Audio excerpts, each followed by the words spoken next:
हम लोग कल देखे थे विस्थापन अभिक्रिया देखे थे न, और उसमें उसको दो भागों में बांटे थे, एकल विस्थापन और द्वि विस्थापन। तो कल हम लोग एकल विस्थापन को देख लिए थे, है ना। लेकिन एग्जाम में जानते हो इसको कैसे पूछ देता है कि प्रतिस्थापन अभिक्रिया से क्या समझते हैं, है ना। प्रतिस्थापन अभिक्रिया से क्या समझते हैं? तो विस्थापन अभिक्रिया ही प्रतिस्थापन अभिक्रिया। तो इसको याद रखना है कि जो विस्थापन अभिक्रिया है, विस्थापन अभिक्रिया बराबर है प्रतिस्थापन अभिक्रिया से, प्रतिस्थापन अभिक्रिया से, है ना।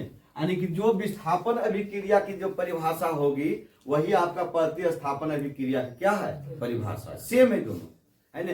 वहां विस्थापन के जगह या प्रतिस्थापन के मतलब क्या होगा कि एक को हटा के दूसरे को बैठना, है ना। तो एग्जाम में इसको तो पूछवे करता है, लेकिन कभी कभी इसको दे देता है कि प्रतिस्थापन अभिक्रिया से आप क्या समझते हैं। तो दोनों की परिभाषा सेम है, या विस्थापन अभिक्रिया कहे चाहे प्रतिस्थापन अभिक्रिया कहे, दोनों एक है ना। हम लोग यहाँ दूसरा नंबर देखें, कर हम लोग देखे थे एकल विस्थापन को, हम लोग देखेंगे द्वि विस्थापन, द्वि विस्थापन अभिक्रिया, अभिक्रिया, है ना। देखिए इसमें ए और बी, ये को रखते हैं एक्स और कौन चीज वाई। इसमें एक है ए और बी, ये को रख रहे हैं एक्स और वाई। अब इसको हम लोग अभिक्रिया करवा, देखो ए को उठाओ, यहां से ए आएगा और यहां से वाई को लो, यहां का पहला पद और यहां का दूसरा पद ले लेंगे, वाई को ले लेंगे, प्लस के चिन्ह देंगे। अब यहां से देखो ए पहले उठा, तो यहां से अभी क्या पहले उठेगा एक्स, एक्स को पहले उठा लीजिए, है ना। और इसके साथ यहां क्या बच गया बी, बी को यहां रख दीजिए, बी को यहां रख दीजिए, है ना। फिर समझिए ए और बी और प्लस एक्स वाई है, यहां से पहला पद को उठाएंगे, यहां से अंतिम पद को ले लेंगे इसका, है ना। यहां ए वाई हो गया। अब यहां से अगर बी को, यहां से हम इसको लेंगे, देखिए अभिक्रिया में पहला जो पद होता है वो धातु होता है ना। तो यहां से हम एक्स को लेंगे और यहां से के चलाएगा, इसका बी चलाएगा। कल हम लोग समझाए थे। यहां अब गौर से देखिए कि दो नेता है सर, एक पंकज सिंह एक सुधीर सिंह, है ना। दो नेता है। अब यहां पंकज सिंह के जो करीबी आदमी है वाई, पंकज सिंह के जो करीबी आदमी है वाई पप्पू मियां, है ना। यहां आके देखो बैठेंगे, है ना। और सुधीर सिंह का जो करीबी आदमी है वो आके यहां बैठे, है ना। इसमें दो तत्वों को एक दूसरे से क्या किया विस्थापित किया। इसी को हम लोग क्या कहते हैं द्वि विस्थापन अभिक्रिया करते हैं, है ना। इसकी परिभाषा हम लिखेंगे,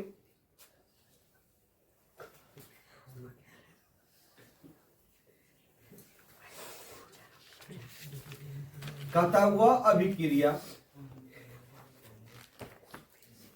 वह अभिक्रिया जिसमें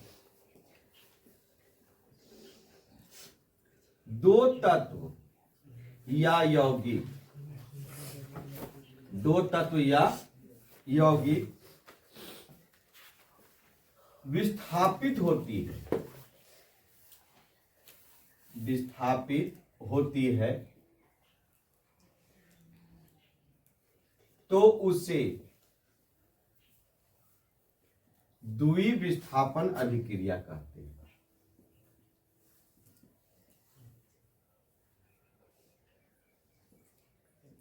अभिक्रिया कहते हैं, द्वि विस्थापन अभिक्रिया कहते हैं। इसको हम लोग एक और परिभाषा दे सकते हैं सर, याद करके कि वे अभिक्रिया जिनमें अभिकारकों के बीच आयन, आयन एक होता है प्लस, एक होता है माइनस, है ना। आयन का आदान प्रदान होता है।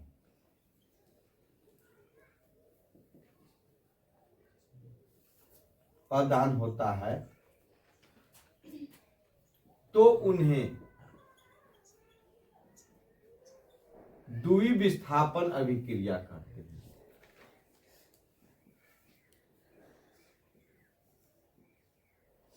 अभिक्रिया कहते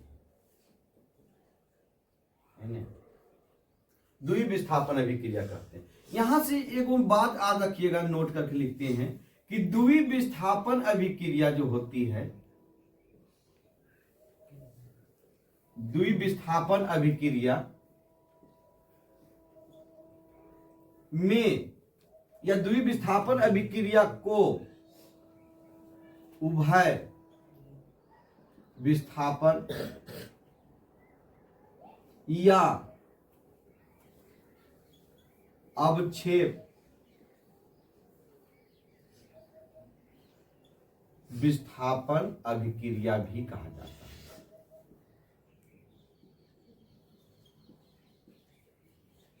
कहा जाता है।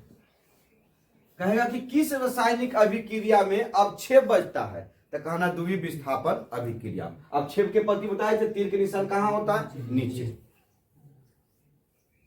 है ना। यानी द्विविस्थापन अभिक्रिया को उभय विस्थापन भी कहते हैं, या इसको अवक्षेप विस्थापन भी कहते हैं, है ना। और यहां देखिए विस्थापन अभिक्रिया को प्रतिस्थापन अभिक्रिया भी कहते हैं। इतना नाम है इसका। एग्जाम में द्विविस्थापन अभिक्रिया करके पूछता है, और किताब में दिया है उभय विस्थापन, है ना। इसको अवक्षेप विस्थापन भी कहते हैं। ये अवक्षेप बचता है। कहेगा किस रासायनिक अभिक्रिया में आयन का आदान प्रदान होता है, तो कहना द्विविस्थापन अभिक्रिया में। द्विविस्थापन अभिक्रिया में इसमें आयन का आदान प्रदान होता है सर, है ना। अगर हम इसको अब एग्जाम्पल में चलते हैं,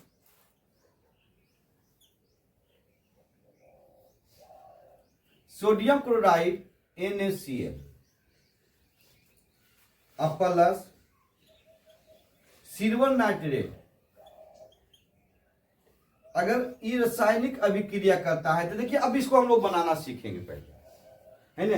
अभी गौर से देखिए, Na के जगह पर A है सोडियम के जगह पर, और क्लोरीन के जगह पर क्या है, B है। सिल्वर के जगह पर X है, और नाइट्रेट की जगह पर क्या है, Y है ना। अब यहां से देखो A को लो, तो A क्या है, सोडियम, तो सोडियम ले लीजिए, Na है ना। अब यहां देखो Y है, तो Y की जगह पर क्या है, नाइट्रेट, सोडियम नाइट्रेट इसको पढ़ेंगे, है ना।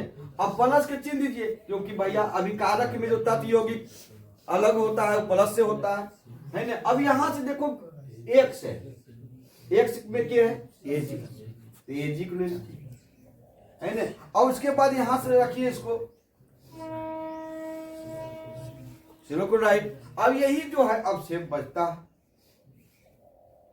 है ना। अगर इसको आयन में हम लोग लेकर चलते हैं, यहां देखो कहा, क्या कहा कि आयन के बीच में आदान प्रदान होता है, कर आयन है। अगर हम इसको आयन में ले जाते हैं, देखिए इसी अभिक्रिया को NaCl प्लस AgNO3। अब देखो सोडियम इलेक्ट्रॉन को त्याग करता है और क्लोरीन इलेक्ट्रॉन को ग्रहण करता है। इसका मतलब ये भी त्याग करेगा, ये क्या करेगा, ग्रहण कर लेगा। यहां सोडियम इलेक्ट्रॉन को त्याग करता है, क्लोरीन इलेक्ट्रॉन को ग्रहण करता है ना। यहाँ धातु हमेशा इलेक्ट्रॉन को त्याग करता है, पढ़ेंगे धातु और धातु तीसरा चैप्टर में, है ना। और यहाँ नाइट्रेट हमेशा ही ग्रहण करेगा। अब इसको अगर हम लोग बनाते हैं तो देखिए सेम अभिक्रिया लिखाएगा, Na ये प्लस में रहेगा, है ना, NO3 ये कुछ रहेगा माइनस में रहेगा। अब प्लस करेंगे Ag प्लस में रहेगा और Cl इसका कुछ नहीं रहेगा माइनस में। ये हो गया इसका।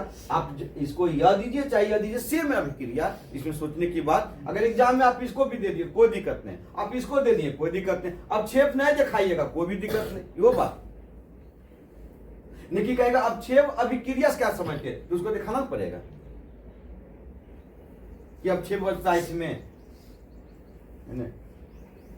और अगर हम लोग चलिएगा, देखिए BaCl2 इसको कहते हैं बेरियम क्लोराइड, है ना, और सोडियम सल्फेट से अभिक्रिया करता है Na2SO, है ना। इस अगर देखो इसका अवक्षेप का रंग पूछेगा ना तो कहना भैया ये सफेद होता है। कैसा होता है? सफेद होता है।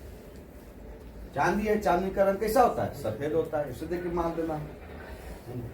अब देखो यहां से अगर अभिक्रिया करते हैं तो पहले यहां बेरियम है, इसको ले लीजिए, बी को लीजिए, Ba को, अब क्या आएगा? SO4 आएगा। तो देखो SO4 आ गया, है ना। अब 6 भी बच जाएगा। अब प्लस उसके बाद देखिए केल आएगा, यहां से सोडियम आएगा, है ना। अब के रहेगा? क्लोरीन। अब गौर से देखो यहाँ भी क्रिया, गौर से क्लोरीन 2 गो है, सोडियम भी 2 गो है, इसके आगे कितना लगा देना? 2 लगा। आयन का आदान प्रदान कीजिएगा तो देखिए ई प्लस में है, ई को चिन्ह माइनस में, ई प्लस में, ई माइनस में, ई प्लस में हो जाएगा, ई माइनस में, ई प्लस में हो जाएगा, ई माइनस में हो जाएगा। सेम चीज है, कुछ नहीं करना। हमेशा ये ध्यान रखना कि धातु हमेशा प्लस में होती है और हाइड्रोजन हमेशा प्लस में। अधातु रहते हुए भी वह गुण करता है किसका तरह? धातु की तरह, है ना। पहनना सलवार सूट, पहनता है जींस सूट, जान लीजिए। नेक्स्ट अभिक्रिया अगर चलते हैं FeS, इसको फेरस सल्फेट पढ़े, है ना, या सल्फाइड इसको पढ़िए। अब ये अभिक्रिया किया H2SO4 से, H2SO4 से। अब देखो यहां से अगर चलेंगे तो Fe अब SO4 लेगा ना। अब यहां देखो फंसा लिया, यहां सल्फर रखे कि हाइड्रोजन रखे, तो यहां हाइड्रोजन को दीजिए। किसको देंगे? हाइड्रोजन के। अब एस को रखेंगे, है ना। अरे दोनों गैस, हाइड्रोजन गैस है ना, तो इसका तीर कहां चल जाएगा? ऊपर। इसका तीर कहां चल जाएगा? ऊपर चल जाएगा। क्यों? क्योंकि याद कीजिएगा कि हम बताए थे कि जब धातु अम्ल से अभिक्रिया करता है तो हाइड्रोजन गैस मुक्त करता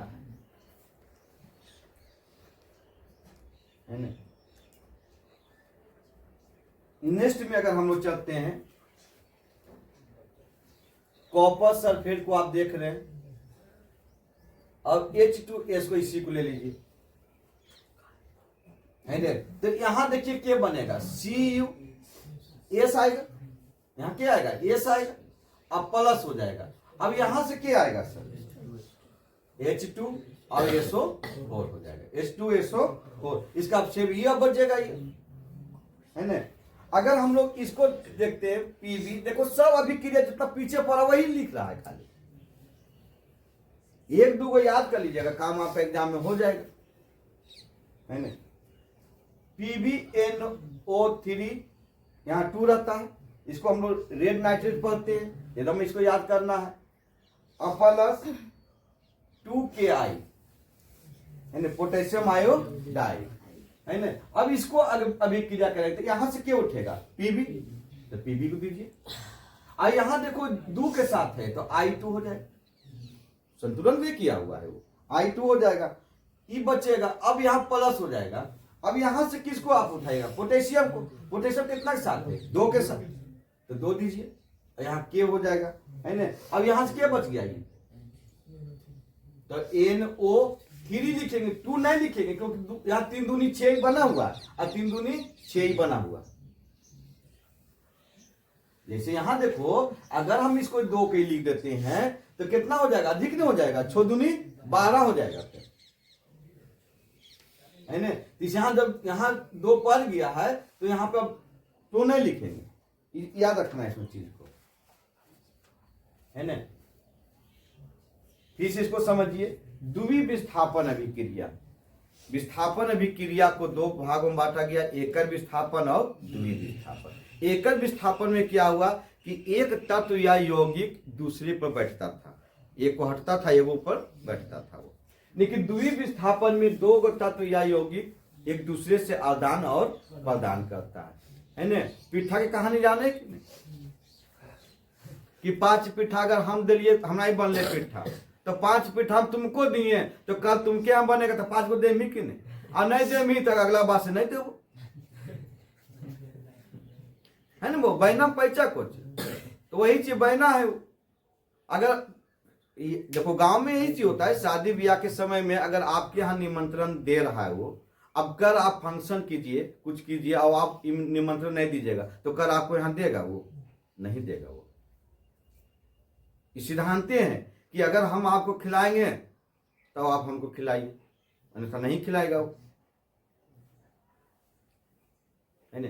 तो उसी तरह देखिए, कहता वह अभिक्रिया जिसमें दो तत्व या यौगिक विस्थापित होती है, विस्थापित मतलब होता है बैठना, है ना, तो उसे द्वितीय विस्थापन अभिक्रिया कहते हैं। आपको जो इच्छा करेगा आज करने में बात कीजिए। कहता वे अभिक्रिया जिनमें अभिकारकों के बीच आयन का आदान प्रदान होता है, यानी अभिकारक के बीच में आयन का अगर आदान प्रदान होता है तो उन्हें द्वितीय विस्थापन अभिक्रिया कहते हैं। द्वितीय विस्थापन अभिक्रिया को उभय विस्थापन या अवच्छेद विस्थापन अभिक्रिया भी कहा जाता है। एक ही परिभाषा है सबका। यहां से हम लोग इसका रासायनिक समीकरण देखें, है ना, जिसमें से तुमको याद एक तो इसको कर लेना है, एगो इसको कर लेना है और एगो इसको कर लेना है ना। आपका एग्जाम में यही तीर देता है और संतुलन करने के लिए भी इसी को दे देगा। जितना भी हम लोग पढ़े हैं उसका संतुलन करने के लिए यही चीज देगा, दूसरा चीज नहीं देता। ये पहले आप जान लीजिए, संतुलन करने के लिए आपको यही चीज देगा, दूसरा चीज नहीं देगा। जब भी संतुलन कीजिएगा तो यही चीज देगा आपको, है ना। अब देखिए यहां पे आयन का आदान प्रदान होता है ना। कहिएगा सर अगर हम इस तरफ नहीं लिखेंगे तो क्या गलती हो जाएगा? नहीं गलती होगा। हम चलिए यहां पे मिटा देते हैं, यहां मिटा दिए। क्यों? क्योंकि देखिए क्या कहा, अभिकारक के बीच, यहां तुमको समझने के लिए हम लिखे, आए समझ में, यहां तुमको कि समझने के लिए लिख दिए कि नहीं। अगर एग्जाम में ये होता है कि चलो इन्हें लिख दिए अब इन्हें नहीं लिखे सर तो गलती हो गया, पछता रहे, नहीं पछताने की जरूरत नहीं सर, हम आदान प्रदान तो कर ही दिए इसको। यहां तो दिख ही रहा कि सोडियम के बाद नाइट्रेट आ गया। अगर अब कहिएगा सर अगर एक इलेक्ट्रॉन को त्याग किया तो एक ही इलेक्ट्रॉन ही ग्रहण किया है, धातु अधातु इसका पूरा आपको कंफर्म हो जाइएगा कि एक इलेक्ट्रॉन को अगर हम, जैसे मान लीजिए अभी हम बोले यही चीज को कि हम आपको एक पिट्ठा दिए तो आप हमको बैनम कई पिट्ठा दीजिएगा? एक ही दीजिएगा। छठियारी में एक आदमी के निमंत्रण दे तो बयान छठियारी हम लिस्टवा रखे रहा कि जेका सबके दिल को सब ही दे और जगह एक आदमी दिल को ही एक आदमी के दे, है ना, तो एक आदमी के देगा। ये तो सिस्टम में है सर इसमें, है ना। केमिस्ट्री, फिजिक्स, बायोलॉजी में सांसारिक जीवन से संबंधित है, ये पहले जान लीजिए। अगर इसको गौर से सोचिएगा तो सभी सांसारिक जीवन से संबंधित है और सांसारिक जीवन से समझ के इसको पढ़ लेना, यही इसका चीजें है ना। और बच्चा कहता है कि केमिस्ट्री बहुत हार्ड है यार, समझ में नहीं आता है, ऐसे है वैसे है, यह है वह है। केमिस्ट्री कुछ नहीं है। केमिस्ट्री अगर देखा जाए तो बायोलॉजी और फिजिक्स से बढ़िया है। सिर्फ समझने की बात है, सिर्फ भाषा, इसकी लैंग्वेज जो है ना इसका, ये अलग ढंग से बोला है ना। फिजिक्स में उसकी लैंग्वेज अलग है, इसकी लैंग्वेज अलग, लेकिन बच्चा इसको मन से पढ़ने करता है। जितना बढ़िया केमिस्ट्री पढ़ने में लगता है उतना बढ़िया आपको बायोलॉजी पढ़ने में नहीं लगेगा। बायोलॉजी मतलब पकड़ ले तो, क्योंकि थ्योरी खाली है ये, एक कोशिका ओकरा मिल गलो, कोशिका एक नहीं मिल गलो, कभी कहा कोशिका का आकार इतना हो, अब आगे जाके कहा कोशिका का कार्य इतना, होगा ना बाबा, है ना। तो यहाँ देखिए इस चीज को याद रखिएगा, बहुत इंपोर्टेंट है ना। बेचारा अभिक्रिया किया ही अब बदनाम हो गया के आयन। देखिए वो की लिखा है, द्विवीय विस्थापन अभिक्रिया लिख रहा है ना। और उसके बाद कहा है कि देख हमको आयन भी देखिए यहाँ कर रहा है, और इसको हम लोग बोल सकते हैं ना, इसको आयन अभिक्रिया भी कहा जाता है। अगर हम यहां से एक लाइन जोड़ दे तो इसको आयन अभिक्रिया कहेगा कि नहीं कहेगा? आयन अभिक्रिया होता है द्विवीय विस्थापन, तो आयन अभिक्रिया का अब बेचारा किया वो, और यहां देखो अब 6 विस्थापन भी का कदर किया कि हम अब 6 भी बच रहे हैं इसमें, है ना। अब यहां से एक अभिक्रिया और आपका बच रहा है, वो भी देख लेते हैं, है ना। उसके बाद सबसे इस चैप्टर का सबसे महान भाषा आने वाला है ऑक्सीकरण, अवकरण, उपचयन, अपचयन, अपचायक, उपचायक। जो बच्चा इस केमिस्ट्री को, इस चीज को समझ गया, पूरा केमिस्ट्री ऊपर लेगा। सबसे इंपोर्टेंट है ना ऑक्सीकरण, अवकारक, उपचयन, अपचायक, है ना। अगर इसकी लैंग्वेज को पकड़ लीजिएगा, सब एक है, नाम अलग अलग है ना। उसका इंग्लिश शब्द देखिएगा तो एक ही चीज बताता है, और हिंदी में देखिएगा तो अलग अलग है ना। एक होता है उदासीन अभिक्रिया, एक होता है उदासीन अभिक्रिया, अभिक्रिया, है ना। इसको हम लोग फिर आगे भी पढ़ेंगे आम्ल, क्षार और लवण में। ये उदासीन अभिक्रिया कहता है कि जब अम्ल क्षार से अभिक्रिया करता है, जब अम्ल क्षार से अभिक्रिया करता है, अभिक्रिया करता है, जब अम्ल क्षार से अभिक्रिया करता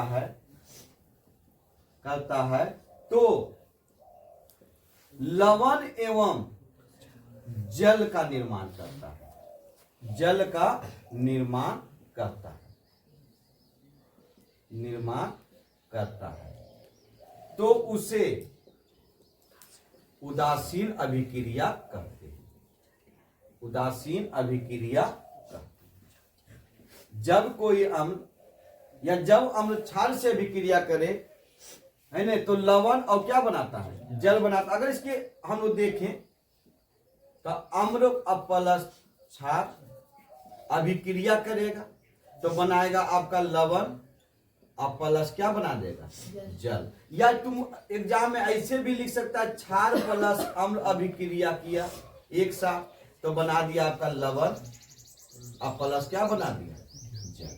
क्या बना दिया, जल बना दिया, है ना। दोनों एक ही चीज, अम्ल या क्षार से अभिक्रिया करे या क्षार अम्ल से अभिक्रिया करे, है ना। जब अम्ल क्षार से अभिक्रिया करता है तो लवण और क्या बनाता है, जल। कभी कभी ऊंचा सीधा खा लेते हैं तो इनों का प्रयोग करते हैं, ढकार जो आता है वो अम्ल होता है। क्यों? क्योंकि हम लोग पढ़े कि अम्ल का स्वाद खट्टा होता है। अम्ल का स्वाद कैसा होता है, खट्टा होता है। तो जो ढकार आता है वो अम्ल होता है। अब इनों का जैसे हम लोग प्रयोग करते हैं तो दोनों मिल गया, अम्ल और किसे अभिक्रिया के लिए, क्षार से, है ना। और उसके बाद वो लवण बना देता है और जल का निर्माण करता है। उसके बाद देखो तुमको मन अच्छा लगने लगता है ना। जितने भी खट्टे सामग्री सब में अम्ल पाए जाते हैं,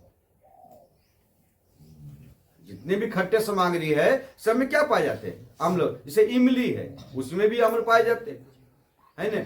सेब, आपका सेब फल, उस सब में अम्ल पाए जाते हैं, है ना। इसका हम लोग अम्ल क्षार में लवण में देख लेंगे कौन कौन पाए जाते हैं, है ना। तो यहाँ इसको याद करना कि जब अम्ल क्षार से अभिक्रिया करता है ना, तो लवण एवं जल का निर्माण करता है, तो उसे उदासीन अभिक्रिया कहते हैं। अगर इसका हम लोग एक अभिक्रिया देख लेते हैं सर, HCl अम्ल हो गया, HCl क्या हो गया, अम्ल हो गया। Sodium hydroxide NaOH caustic soda कहता है, सोडियम हाइड्रोक्साइड, ये आपका क्या हो गया, क्षार हो गया, है ना। अब ये अभिक्रिया क्या कहा, लवण बनाता, लवण बना दो इसको, NaCl, साधारण नमक इसको कहते हैं। और अब देखो गौर से कि NaCl बना, तो यहां से बच गया आपको कौन चीज सर, 2 हाइड्रोजन है, देखो आइए वो कौन चीज है, ऑक्सीजन, है ना। तो H2O। अगर हम लोग यहां से और देख लेते हैं, H2SO4 सल्फ्यूरिक अम्ल कहता है इसको, है ना।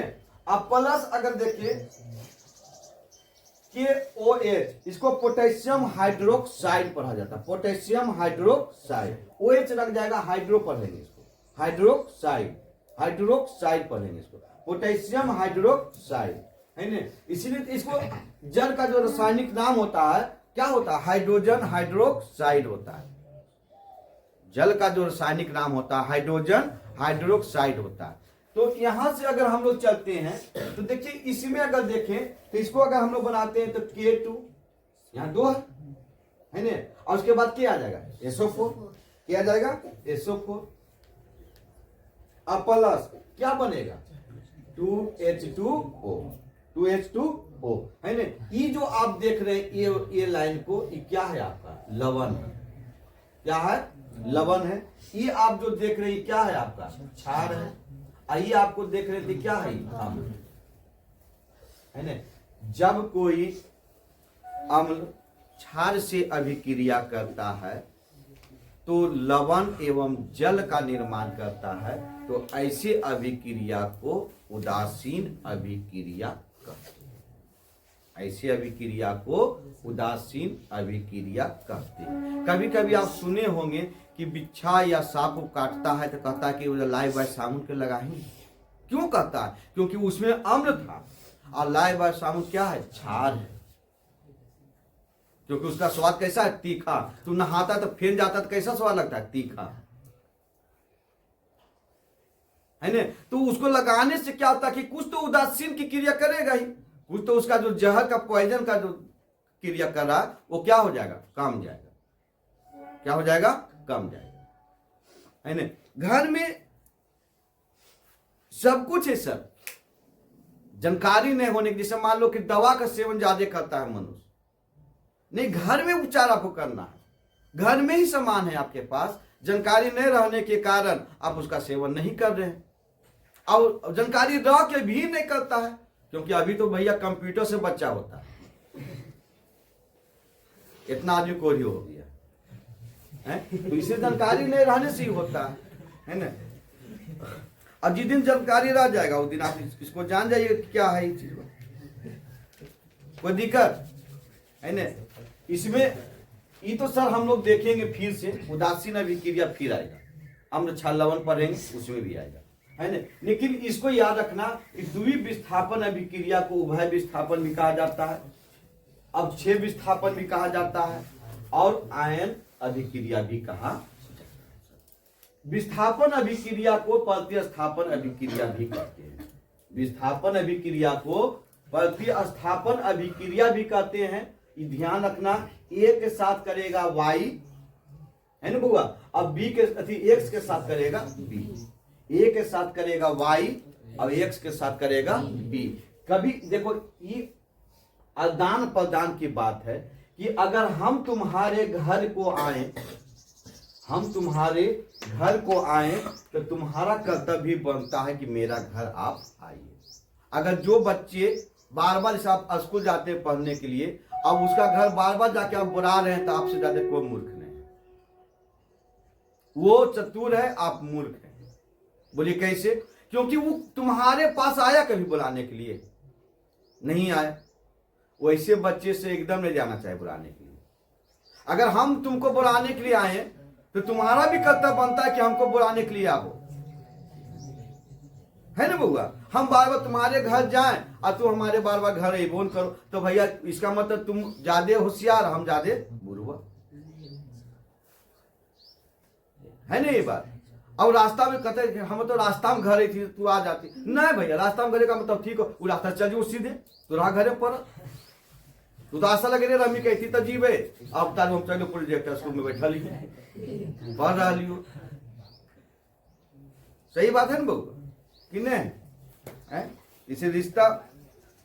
अब देखिए इस आयन पर एक बात बोलते हैं कि कोई रह गया वह इल्जाम, बेचारा ये आयन कर रहे फंसा रहे अपना से, प्लस है को चीज माइनस है, प्लस है माइनस।